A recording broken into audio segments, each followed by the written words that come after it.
everybody, it's Romania Black, and we're on episode 55 of Monster. And the last several episodes have all been setup episodes. It has been, as it's been discussed in the comments on YouTube and Patreon, it's the Tenma depression arc. Tenma's just depressed, which, part of you would think Timma should not be depressed because he's not a murderer anymore. At least not yet. We found out he didn't kill someone. Isn't that great? But that has not stopped Timma from threatening people with guns, as we saw in the last episode. And it's also not stopped him from being a doctor. So good on Timma. But he is very, very depressed, which I have a comment to talk about with that here shortly. But he's very depressed, and he doesn't know exactly what to do. He's on the run now. He's a fugitive, and he's like, oh, it's just my lot in life. And it's like, oh, damn it, Timma. And he's off to try to save Eva, who he has found out is being targeted by Roberto. And as far as we know, she seemingly escaped from Roberto's clutches for the moment. But of course, we had a a cliffhangery ending with the last episode with her opening the door and them not telling us if it's Roberto or if it's Tenma or if it's Lunge or who the hell it is that's on the other side. Maybe it's Verdeman. We don't know. Maybe it's Grimmer. Grimmer and Eva seeing each other would be quite interesting because we've talked about how, I guess we might as well just dive into the comment that I have because it ties to Grimmer and Eva. Both Rack 619 as well as Carmoodle Noodle, like that. They both talked in their comments about episode 53 with the idea of food being tied to our connections between people and our connections to humanity. And we have seen that throughout this series a plethora of times, as we've talked about in the discussion. There was Eva and that one guy sharing a dinner. There's been Grimmer and Tenma sharing a picnic. Eva denied the picnic from Tenma the last few episodes. There's just been lots of moments where people have come together. When we see Reichwein and Nina and Rudy and them planning to go find Tenma, they're all eating together. Like Carl's foster parents and him eating together. Like there's so many examples of using food as a way to bring people together and foster those connections. And what's interesting is the last several episodes during this depression arc for Tenma, and as we've seen in the last episode, Tenma is denying himself food. It's almost like he's denying himself the right to be human because he knows he's going to have to kill Johan. He knows he's going to become less than human once he does it and will technically be a monster at that point. And so he's denying himself humanity. And it also shows like how little self-worth Tenma seems to have. And what's interesting is you have Grimmer, who is all about having the picnic. He's all about fostering those connections because he doesn't understand his own humanity at all. So he's trying to make those connections in order to better understand it. And then you have Eva, who has so much pride and ego that she almost denies the humanity the connections being built with her by denying the picnic. She doesn't want to accept that someone like Tenma could love her and her own insecurities. And so she just like shoves off the picnic and says, nah, I don't want it. And then now she finally is realizing, well, that was kind of a dumb thing to do right as Roberto decides that he wants to kill her. So it's very, very interesting. So I would love if Grimmer and Eva could make a connection. Although Grimmer, I don't know if you want stage 5 clinger Eva. Grimmer's a handsome man and very attractive. I don't know if he'd want her because she'd probably try to cling to him. So who knows? But we don't know who's on the other side of the door. That's what we're going to find out about. Again, doors are also very symbolic at this point in the story. We have Lunge in the door that's supposed to be to true terror, whatever that turns out to be in the Rose Mansion. We have the door to the apartment in the Three Frogs. We have the door that Eva is opening at the end of last episode. So there's lots of symbolic and thematic things happening, but these last few episodes, even though the plot has been progressing and has been moving, it seems like it's just moving towards getting us to this point where there's going to be a big reveal. I'm just feeling it coming. I feel the little rumblings under the surface, and I don't know what that could be. We haven't seen Johan in a while. A bit. We haven't seen him since like episode 50 or 51. So we haven't seen him since Milosh. So that's interesting. But yeah. So I don't know what to expect, y'all, but I thought that comment was really good about food and humanity. It's something we've talked about, but it bears repeating and bringing back up. Definitely. So before we start and get tied up into this, I want to give a very quick shout out over to our philanthropy tier over on Patreon. Y'all have helped me buying the manga. Anthony has been super awesome giving me the files for this show, so I don't have to rely upon Netflix, who I've heard is a little bit less than adequate, but you didn't hear that from me. And then you guys have just been super supportive and helpful, and I definitely am appreciative of it. So special shout out to our philanthropy tier, over to Alex Cornejo, to Anime Annie, to Anna, to Ashley Got Snow Bitches, to Be Happy, to Dana, to Destiny Marie, to Edgar, to Eric, to Kiri, to Loisha J. I'm always going to get their name wrong until I'm told otherwise. To Matthew Palfinier, to Nameless Monster, to Saku, to Shimoyama, to Sunspots, Translucent Men, to Trails, to Tyrone, and to Zachiel. Thank you all so very much. I really appreciate your support. All of my love. So yeah, I don't know what's going to happen this episode, but I poured myself some coffee because I'm like, might as well get settled down and see what this episode brings us. Hopefully good things, fingers crossed, but we're going to find out. So we're going to dive into episode 55 of Monster and maybe get some answers to that old cliffhanger. We're going to do that here in 3, 2, 1, and let's go.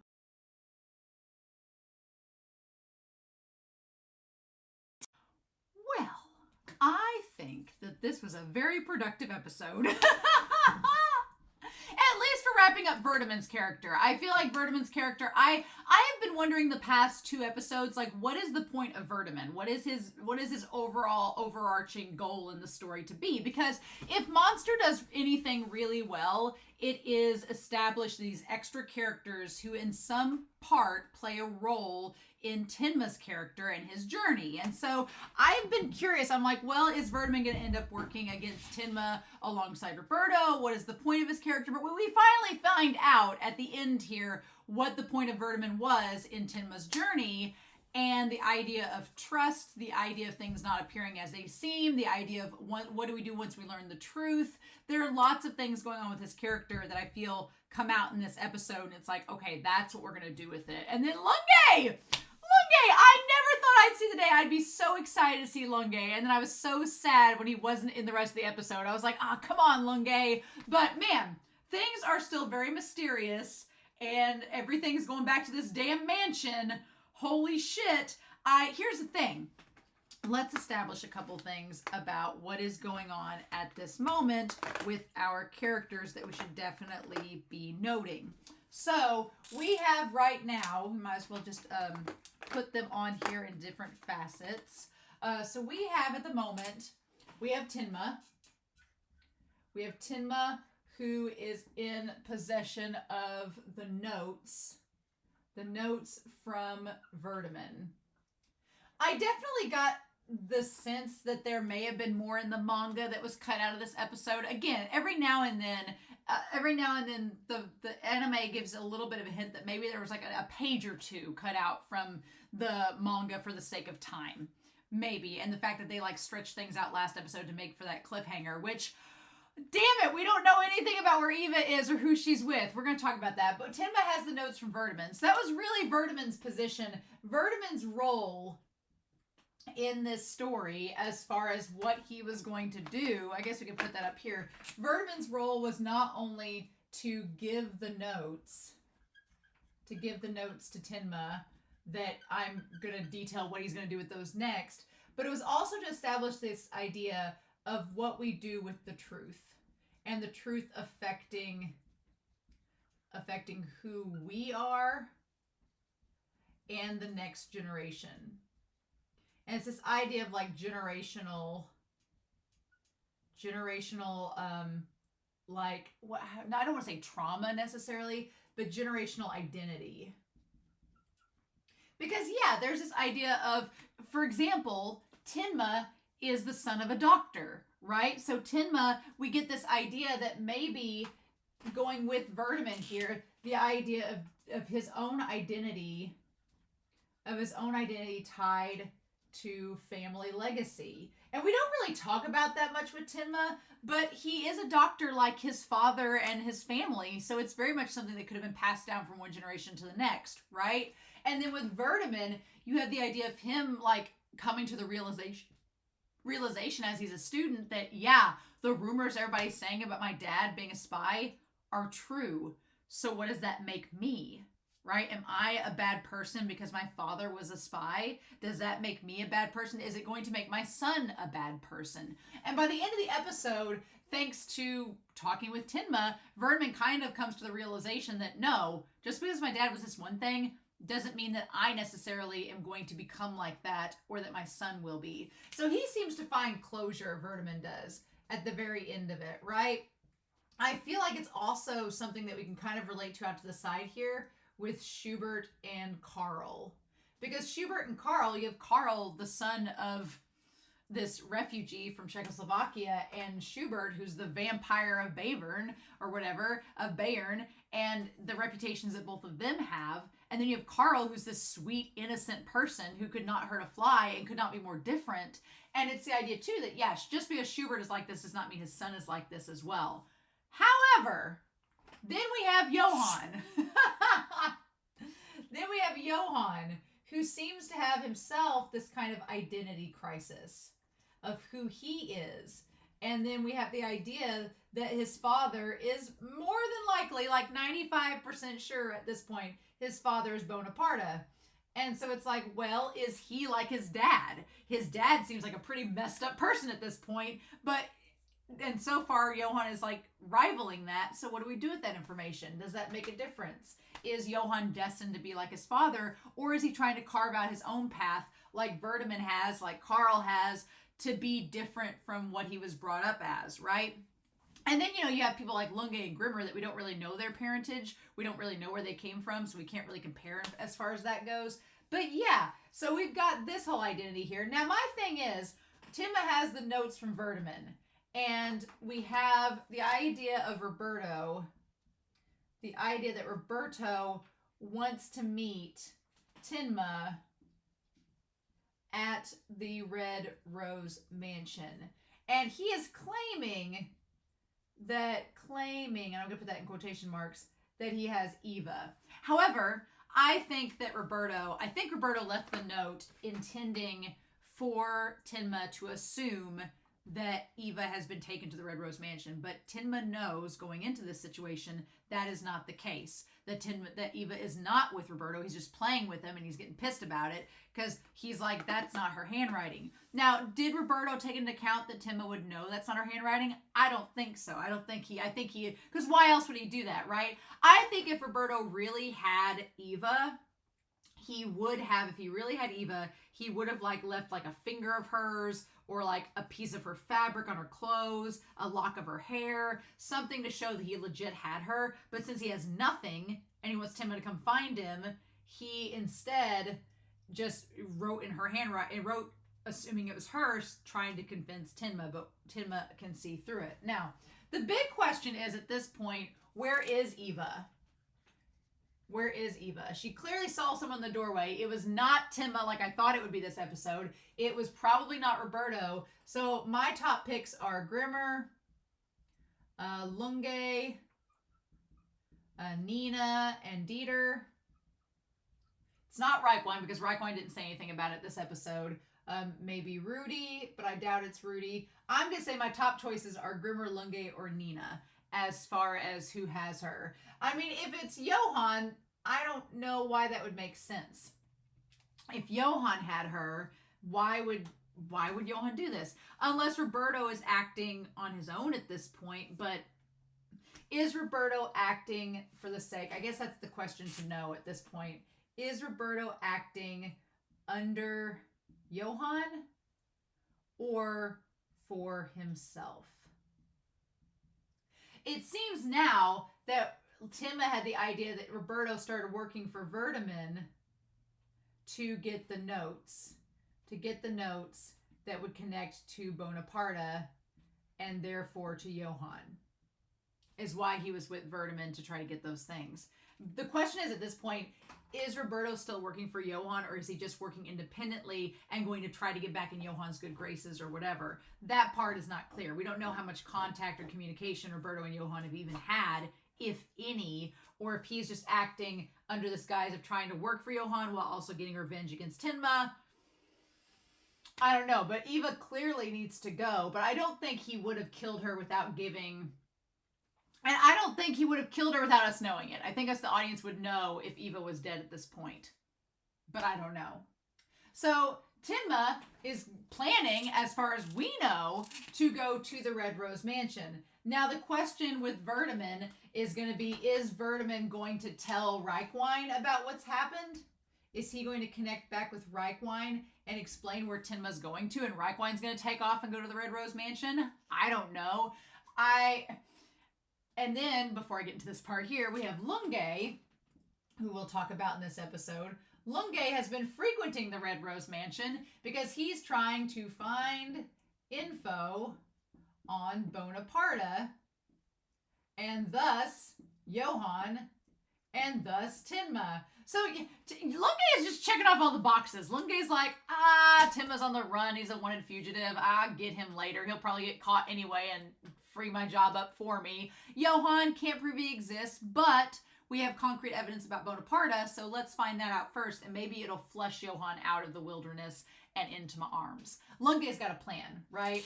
So the question is going to be, is Lunge, Tenma, and Roberto all going to meet up at this damn Red Rose Mansion? Are we going to find things out? What I was going to say is that we know that around the end of this next act here, which is Act 3, around the end of Act 3 is going to need to be happening around episode 56 and 57, which, surprise, is next week and the week after. So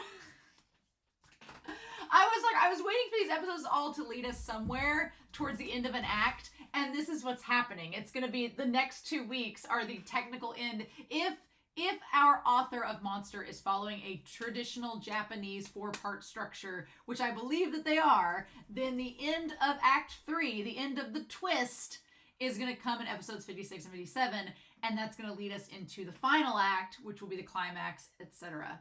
And what better way to set up and start our climax than to be at the place where the most mystery is? The big twist coming at the Red Rose Mansion. Who knows, right? Who knows? I do like the end where Verdeman gives Tenma the notes, and Tenma's like, well, if anybody gets these notes, it'll prove your dad was a spy. And Verdeman's like, I like that he comes to this self-actualization by the end of this. So now it all makes sense why he's been so creepy this whole time. He's been secretly stewing and internalizing all this self-doubt and the knowledge he has about his dad and how it affects him. And by the end of this, he's like, look, I've finally come to the realization, thanks to you, Tenma, that I can be okay with my dad being a spy and move forward. I know this about myself. I've come on this journey. I've made this progress. It's like, good for you, Verdeman. You know, I'm glad that the stuff with Verdeman and Tenma ended on a good note, because I was afraid the moment that Tenma got in the car with the gun up against his head, I was like, oh my God, Verdeman's going to assume the worst. And he's going to think that Tenma is in fact a serial killer and is in fact someone that you can't trust. And Tenma's like, well, you know, you believe what you want to believe about what I'm doing, but I didn't kill you. I just want these notes to go after Lunge and them. So, okay, thanks. I got to go rescue Eva. And I feel like Verdeman's an intelligent man. He'll put it together, what Tenma was saying, and be like, okay, we're connecting the dots. This makes sense with what Reichwein was saying. And by the end of it, he comes away believing Tenma, just like Reichwein did. And that's the happy thing I was glad for. I was like, okay, good. Verdeman is one of the many touched by Tenma's presence. And he now believes in him like Reichwein does. So I'm like, good. That made me feel a lot better. But we got a bunch of stuff happening here. And I want to go back through this and kind of touch base on what's going on. This bartender, what a shady ass mofo, right? He's just like, oh, she didn't have a lot of cash on her. She's down on her luck. He just seems like he is just benefiting off of her downtrodden existence. And is just taking advantage of the knowledge that he's probably grown up knowing her, you know, because she's in Dusseldorf. Everybody knows her as the director's daughter. And he's been following her on her decline. And it's like, how dare you, sir? Like, he's such an asshole. And then finally, he's like, aren't you that guy that she was engaged to? And then again, it's really sad that Tenma is no longer called Dr. Tenma there. He's the serial killer. When we, the audience, know that that's not true. He's not really a serial killer. And it's like, why? Please stop. Show. How could you do this? And then he ends up taking the coat. But yeah, this OP, I swear. Now we have the OP. He's in the man's trench coat walking around trying not to be seen, right? He's in the phone booth trying not to be seen. Like, all this stuff is happening. We've not seen the bullet through the mirror yet. I don't think so. So there's that. We haven't seen that yet. But we saw the telephone today where he was in the phone booth trying to get a hold of Eva and them. And, oh my God. And then the drawings, the three frogs, everything. It's all leading us around somewhere. I feel like this OP is going to keep on teasing me until the very end. And then it's all going to make sense, right? So I do, every time anime has a stoplight involved where it's like go and stop, it's just like, it's a narrative tool to show us how the plot is progressing. And here the plot just kind of takes a pause to get things established between Verdeman and Tenma, and to get things established as far as why Verdeman's been creepy this whole time and what his deal is with Somewhere Over the Rainbow and what's been going on. But yeah, so Tenma manages to make a phone call. The way that it was shot in the phone booth, it felt very claustrophobic. It was all like an upward angle down on Tenma, and him just trying to get a hold of the room to figure out where she's at so he can send a fax to her.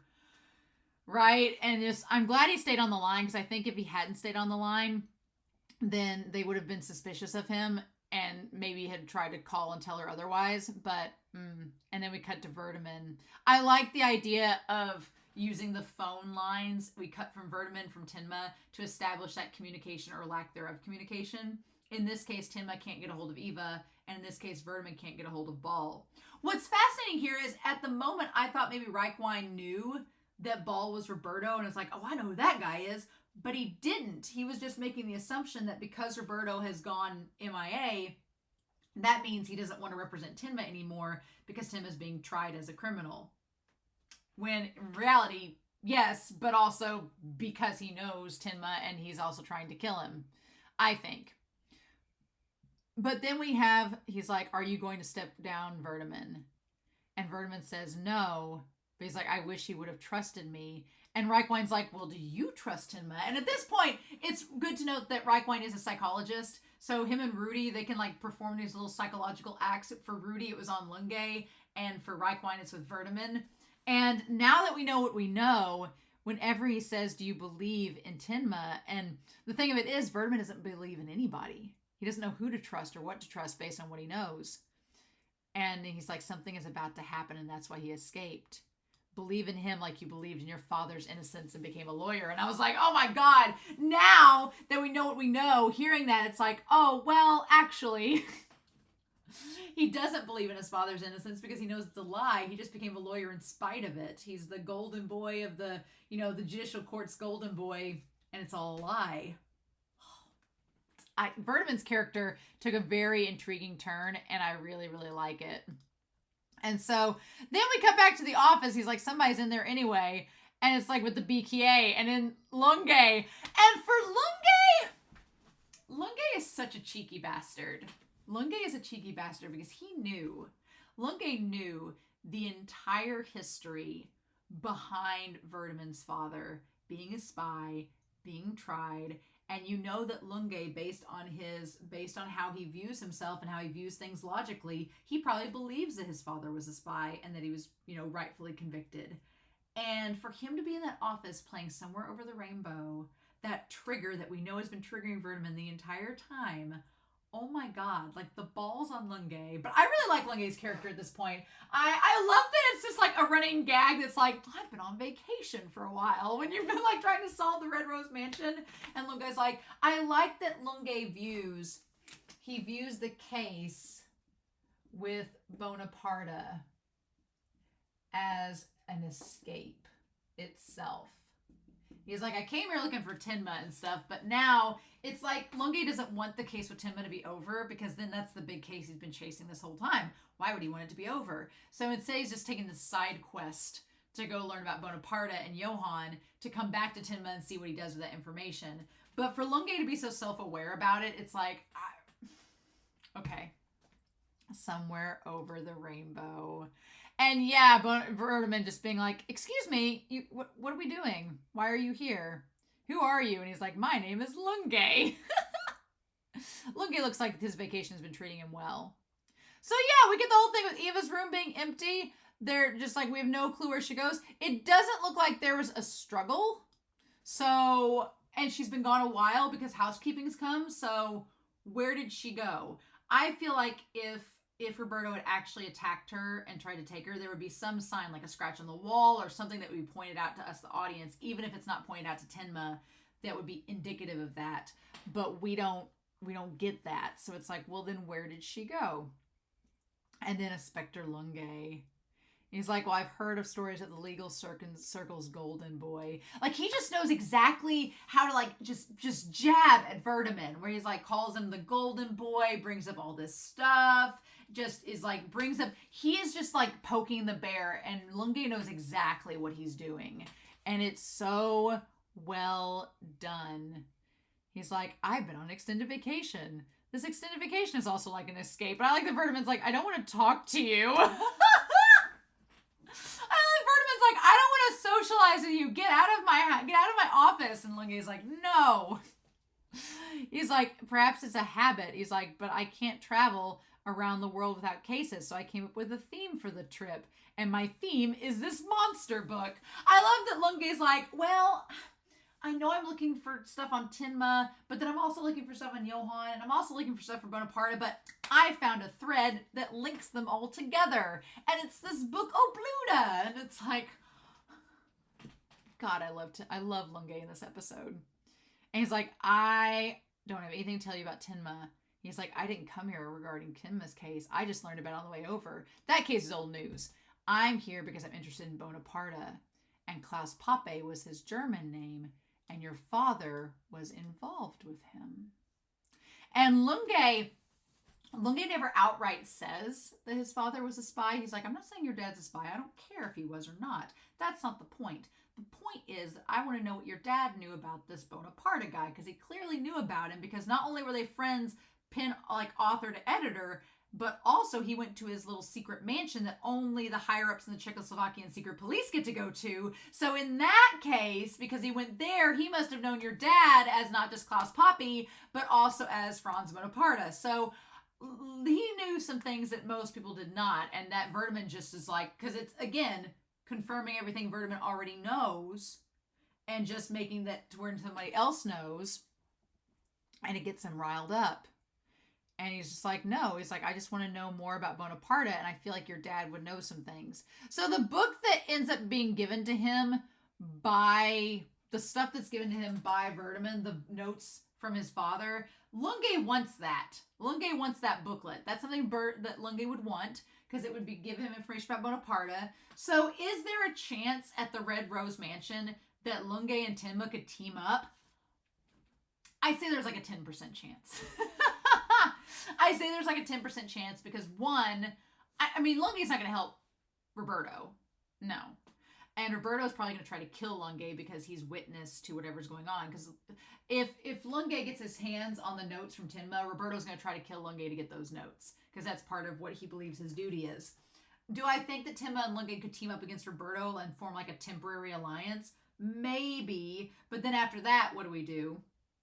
Do I think there's a possibility that Johan will show up at the Red Rose Mansion? Yeah, I think so. I think there's a big possibility. And then what do we do? And there's so many possibilities with what could happen. Like, could Tenma and Lunge show up at the same time at the Red Rose Mansion? Yes. Could Lunge try to get Tenma under arrest while dealing with Roberto? Yes. Could Johan show up with Lunge before everybody else gets there and they have a thing? Maybe. Could Tenma show up right as Johan's showing up? There's just so many possibilities, but everything seems like it's going to go down at the Red Rose Mansion. And what better place to do that than the next 2 episodes? Now, the question is Eva going to be involved? Is, Nina and Grimmer going to get involved?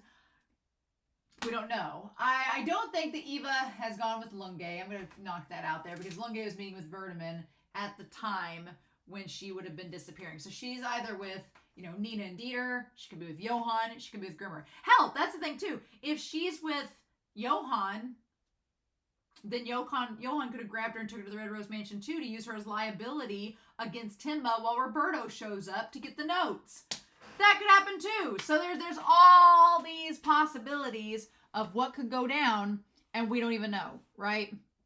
But we get the flashback with the son of a coward, son of a traitor. And what I said in the reaction was that these three kids throwing this stuff are kind of like the three frogs. And we've seen like the trios of characters throughout the series that could all be linked back to the three frogs. And they're like, well, go prove his innocent. If the father is dirty, so is the son. And I think that could tie to Johann and his father. It could also tie to the fact of maybe why Johann was dressed up as a girl. You know, if the father's dirty, is the daughter or is the son? You know, the saying says the son, not the daughter. So maybe that will tie something to Johann's identity crisis. I don't know. Because, yeah, their dad, Bonaparte, if he is Johann and Nina's dad, which I think he is probably tied to some messed up stuff. I thought for a second that maybe, you know, maybe Verdeman could have came from Kinderheim too, like Grimmer, but we can't have every adult figure that Tenma runs into be a product of Kinderheim, clearly.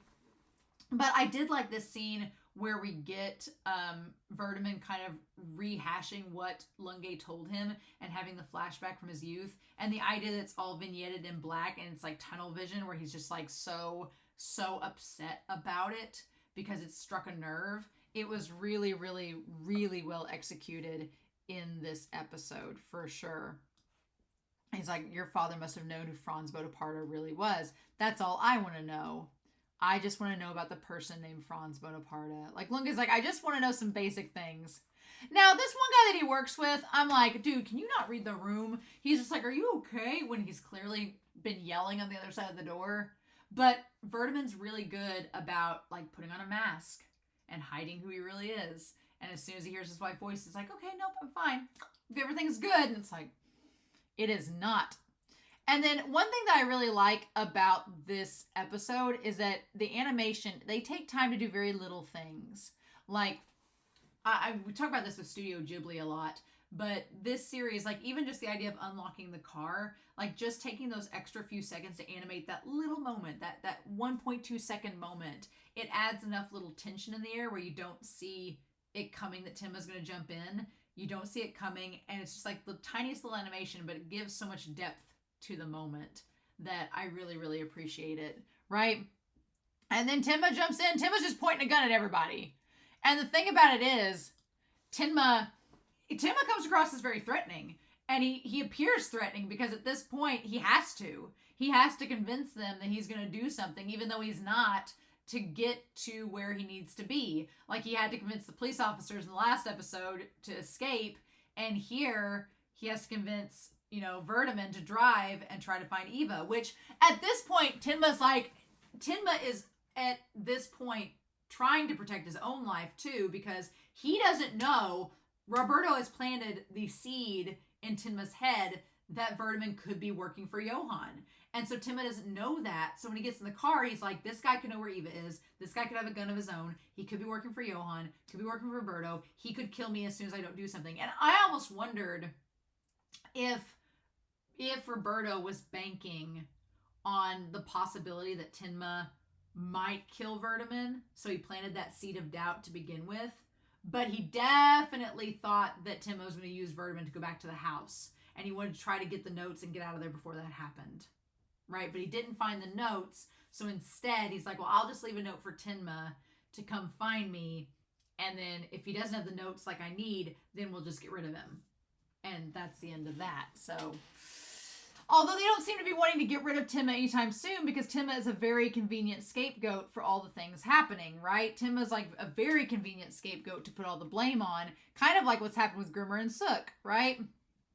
But it is really sad because Timma is like a kind person, and him looking so serious, like with the facial hair and the shadow and like his like this like glare in his eyes. He's like, I don't want any more victims. And then for him to say, you know, for him to tell Verdeman, he basically bears his soul and explains that he doesn't want anybody else to be taken by Johann. And so that's why he's got to find Eva and do this. And then Verdeman stops and says, can I believe you? Is what you're saying true?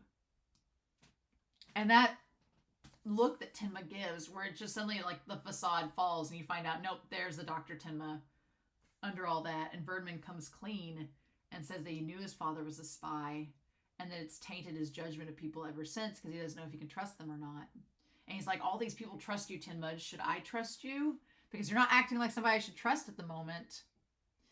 And that's why he suddenly, mentions, and him crying is so sad. He's like, I found the notebook, the notes he'd taken in the 60s, and every page I turned proved my father was a spy. And what's interesting is you have the similar windows and everything for the Dusseldorf library, like where, that's what's fascinating is that hall, that little alleyway that he's looking at the notes. I wonder, is that the same alleyway that had the Obluda book that Johann found? Is that the exact same location as the monster book, as the notes? Is it the same location? Were they planted there for a reason? To be located later? I don't know, y'all, but that's an odd coincidence that looks like the exact same location where Johann passed out at. Looks like the exact same place. Monster don't mess up details like that, right? And then he's like, yes, he had communication with the Czechoslovakian police, including mysterious people. And then including like Franz Bonaparte. And he sees what he's thinking of is like his conversation with Lunge, but then Tenma's like, oh, I know him. So it's like a stroke of fate that Lunge mentioned the things that Verdeman needed to say for Tenma to hear, for Tenma to go back and get the notes. I'm like, is Lunge playing long chess? Is he playing long game chess? Is he planning on Tenma bringing those notes to him? Is he planning on that? Is that part of his game, or is Lunge just going to be like, wow, this vacation is full of a lot of fascinating coincidences? Yep. I mean, is Verdeman going to tell Tenma that he's like, oh, I see. And he's like, the man named Ball wanted those notes from you. And he's like, where are they now? And he's like, they're at my house. And that's when they go and see everything is trashed. And that's when he says that the note is addressed to Tenma. And it's his first name on the note. It says Kenji, right? Or Kenzo. It says Kenzo on the note. And I know it's meant to be from like Eva or whatever, but Tenma sees right through it. And of course he probably gets mad because he's like, this guy's just toying with me, pretending like he has Eva. But I mean, everything's been proven now that Verdeman knows that Tenma is innocent. My thing is, Roberto is not very smart because of all the records that were there, you didn't think to look in the Wizard of Oz record where Somewhere Over the Rainbow is? Like, that would have been the first place I would have looked if I knew that about my dad, about his father, but Roberto's not paying attention enough, clearly. And he gives him the notes, and he's like, I don't need it anymore. He's like, even if my dad's proven to be a spy, it doesn't change what I already know. And he's like, everything you told me, what you're trying to do, I can't do anything for you right now. Because, yeah, that's the problem, is that Tenma meets all these people who end up believing him and having faith in him. He meets all these people, but the problem is none of them can help him. Except, like, Lunge. Lunge's the only one that can really help him, and Lunge doesn't care. I get, what's that movie? It has, oh my gosh, it has the older man from Men in Black in it. But it has him and, like, is it Mel Gibson in it? I don't remember. Or is it Harrison? It's Harrison Ford. It has Harrison Ford and this older man. Maybe, oh my gosh, I can't remember who his name is. But the point is, Harrison Ford's character is committed a murder. And he's, like, on the run. And this one guy, this actor's, he's charged with tracking him down. And the one scene I remember is that Harrison Ford's character's like, I didn't kill so-and-so. And the cop's like, I don't care. like that's the relationship between Lunge and Tenma. Tenma can be all day long like, I didn't kill these people. And Lunge's like, I don't care. I've got to solve the case. It's like, it's like, no, right? Oh, man. That's just what it reminds me of. And I'm like, I haven't watched that movie in a very, very long time, so I don't know how it ends. And I'll probably wait till after Monster to watch it because I don't want it to be like, what if Monster ends up copying it? I don't want that to happen. But that's kind of the vibe I get between Lunge and Tenma, is just like, at the end of the day, Tenma could be completely innocent. And Lunge's like, it's not my job to prove that. My job is to catch you. And then the court will prove that. So he's just so objective like that. But yeah, he's like, Verdeman says, I can't do anything for you right now. But he says, all I can do is, can I believe in you, Tenma? And he says, Dr. Tenma. And Timma looks down at the gun and says, you shouldn't trust people who wave things like this around too much. And he just kind of walks away. Timma's like, I don't know if you can trust me. Because he's like, I'd like for you to trust me, but I may end up killing Johan and then not be Dr. Tenma anymore. And I don't know if that's going to be the case. And it just shows how little Timma believes in himself. He's just on a warpath right now. Timma is just on a mission to save Eva and get to Johan. But he doesn't believe in himself. And Verdeman, like, as he's walking away, Verdeman just, like, looking out. Does he say it or does he think it? And of course, Timma walks into the shadows. I love the way they use shadows in this episode. Like when Timma walks away from Verdeman, he walks into the shadow of the trees. And when Verdeman comes to the realization about his dad, the sunlight comes out and the shadows lift. It's like, the symbolism, I tell ya. And then Verdeman says, I want to believe. I want to believe in him. Just like Reichwein does, like so many people do. Just like Dieter and everyone. And then we're going to see his little baby. Oh my God, his little baby boy. He's so cute. He's got his mom's hair and his little face. He's like a cute little anime baby. I'm like, freaking adorable. And yeah, and him hugging him, like hugging his son. I do like the happy ending here where it's like Verdeman with his baby son, where he's like, just because my father was some way doesn't mean that I have to end up being this way, and doesn't mean that you have to end up being this way. Like, I love that it kind of like stops the cycle. And it feels like with Verdeman's character, his entire, conflict in this arc was that he was afraid he was going to, like, his son was going to end up thinking of him like he thought of his father, or he was going to do something wrong and then get blamed like his father had gotten blamed, or something like that. Like, he was wrestling with that conflict, and I feel like Tenma helped him ease that tension and that fear. And this wife comes in and he turns out he's just really happy with her. Like, it's so cute. And then the shadows of them walking away. Like, this series, I tell you, using shadows and everything. Oh my God. Just, So yeah. I don't know, y'all. I don't know what is going down. But I know that episodes 56 and 57 are where we mathematically figured out that Act 3 of 4 is planning to end, either in episode 56 or 57. And it seems like everything is going to come to a head at the Rose Mansion. So we know Tenma's going there with the notes. We know Lunge's probably going to go back there, maybe to find more clues. We know Roberto's there, or going to meet there to try to trap them and kill Tenma and get the notes. Johan could show up. Eva, is Eva with Johan? Is she with Grimmer? Is she with Nina? Who got Eva and where is she now? I don't think she's with Roberto. And then what about Reichwein? What's he going to do? Nina is in Prague still, so Nina is also close to the Red Rose Mansion, so she could show up there too. Johan could as well. It could just be a whole big family reunion right at the Rose Mansion, right as Act 3 ends, you know? So I'm very curious to know your thoughts down below, what you all thought of this episode. I'm pretty excited to see what's going to happen next. But in the meantime, I hope you all have a wonderful week. Please stay safe, take care, and yeah, I'll be back very soon with more of Monster.